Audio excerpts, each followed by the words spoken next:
in. And going to the end, going all in. Going all in. Yeah, you can tell by my gait that I'm all in. You can tell by my faith that I'm all in. Front line with the truth, I'ma fall in. Even if it's a dead end, going all in. You can tell by the things I'm involved in. I can lose it all for my calling. If I die for the truth, it's a win-win. And going to the end, going all in. Hey, shalom. Welcome to Laura Back Attack. You brothers out there in IUIC, get to the green. Stop playing games. A lot of you have already gone from the yellow to the green. Many of you gone from the red to the yellow, and some have gone from the red all the way to the green. You don't have an option. We are going to work. Now, I want to put that one last. That's going to be the funny one. That's the funny one. There is a video. There are two. I want to show you a video that's very much going to help you, brothers and sisters, who are having trouble with your health. All right? Play the next one, please. Yes, this is I believe from about 30 years ago or so. It's a study on psychology and brain activity when you eat the wrong foods. A lot of your children are hyperactive. A lot of you have reactions to the foods that you eat. And this is important that you understand that the single thing that you can control is the things that you put in your body. And this is why I'm been talking about it for years. We should all eat less frequently. And our body has more time to process the foods that we eat. And if we take it to the next level and we eat less frequently and we eat things that are from the ground, that is how we can heal our minds and our bodies. Play that. You how some children change in behavior, in activity, and in appearance because of some environmental factors. The first youngster we want to show you is a little 3-year-old boy, and we're going to see what happens to him after he drinks orange juice. Isn't it surprising that he changes this much, this quickly, and in this way? Now let's look at this 5-year-old boy who is being tested for chlorine. Notice how nice he is before he's tested. He's adorable. And now look at him. He's trying to fight his father. He's actually frothing at the mouth. He's trying to hit his dad. He's hollering. He's uncontrollable. Would you believe that this could happen to a youngster from one drop of a chlorine allergy extract? Now let's look at this little 3-year-old boy. He's going to eat some sugar cubes. He eats about 6 or 8 of them.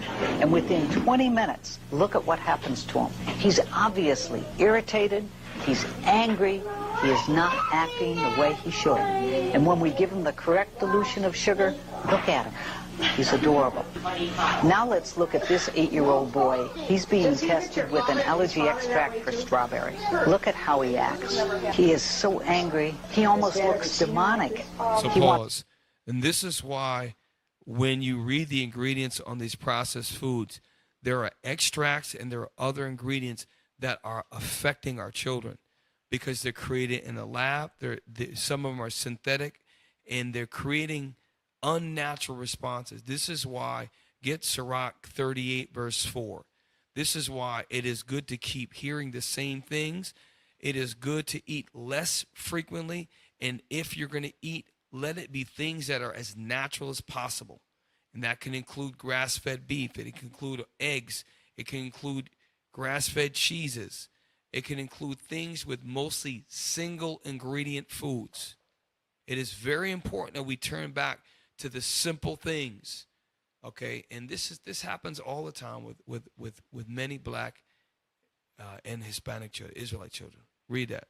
Ecclesiasticus chapter 38 verse 4. The Lord had created medicines out of the earth. So food can destroy you, but it also can heal you. That's what medicine is a healer. Read on. And he that is wise So we know that the sugars of cookies, candies, and cakes taste very good.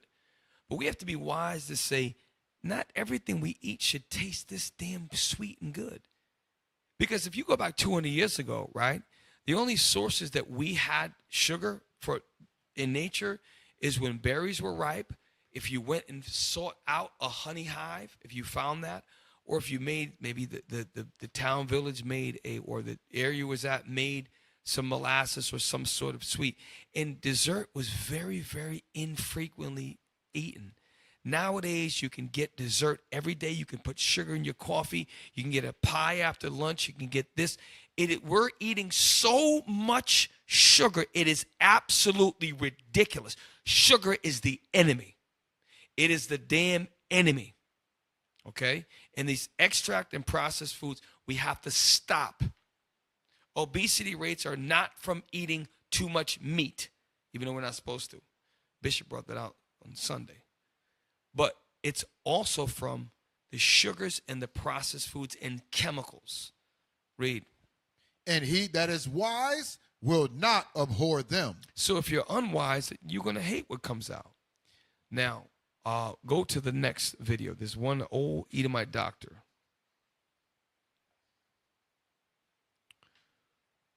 Let me see. Actually, the next one, we're going to go back to that one. This is it. Now, so this is important because the way he explains it, yeah, I'm going to play it twice because we're going to miss it at first. We're going to play it and play it again.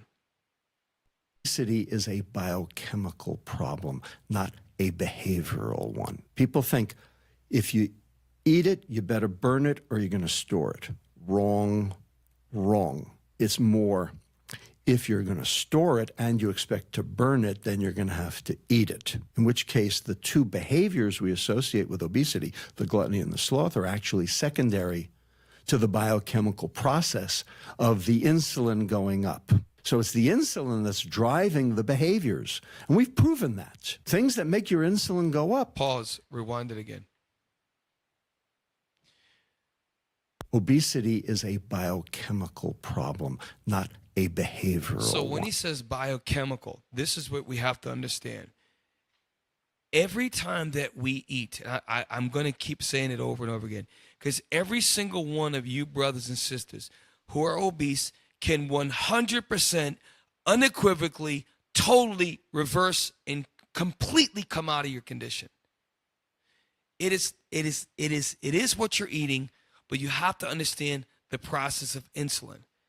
If you eat 5 times a day and there's a bit of sugar in it, it's going to spike your insulin. Insulin, when there's sugar present, it wants to store it as fat. So if you start baseline, go down. If you're a fat, disgusting lard ass, you shouldn't eat more than 1 time a day. If you have 1 meal, you're going to have 1 insulin spike. That is very good. So now if you couple that 1 meal a day with foods that are from the ground, it's just that simple. You have things that, let's get an example. If I have a meal with low carbs, by natural, food that's good for you should be mostly low carbs. If I had scrambled eggs with some cheddar cheese, no carbs in that, proteins and fats, an avocado cut and sliced, a big giant salad filled with greens, onions, all the things that are good for you, full of vitamins and nutrients. And then for dessert, I had some berries. That's the sugar you should be eating.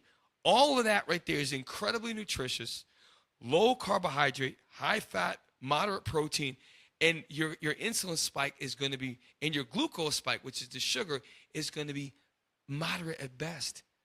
What that's going to do is fix your insulin.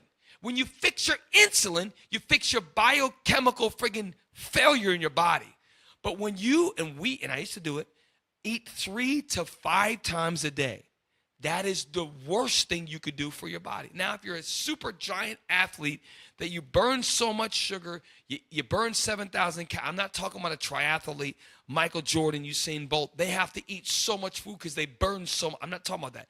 95% of us are not that. So if you're a professional bodybuilder and you got muscles and you can handle all the glycogen, but most of us, we do not need that. And the problem is after athletes and like Usain Bolt, after they stop doing all that and they keep eating like that, that's when they get diabetes 2 within a year. We have to go back to controlling our insulin. What he's saying is correct. Play on. People think if you eat it, you better burn it or you're going to store it. Wrong, wrong. It's more if you're going to store it and you Stop.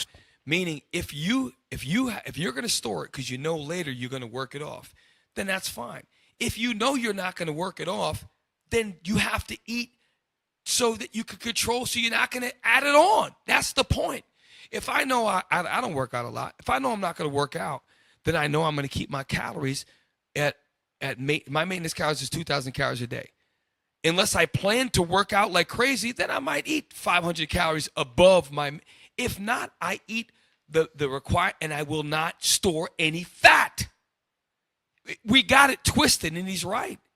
We have to think, okay, if I need to store calories extra because I'm going to have an hour and a half run, I'm going to weight train for a whole hour, I'm going to burn 700. I better eat more to store it.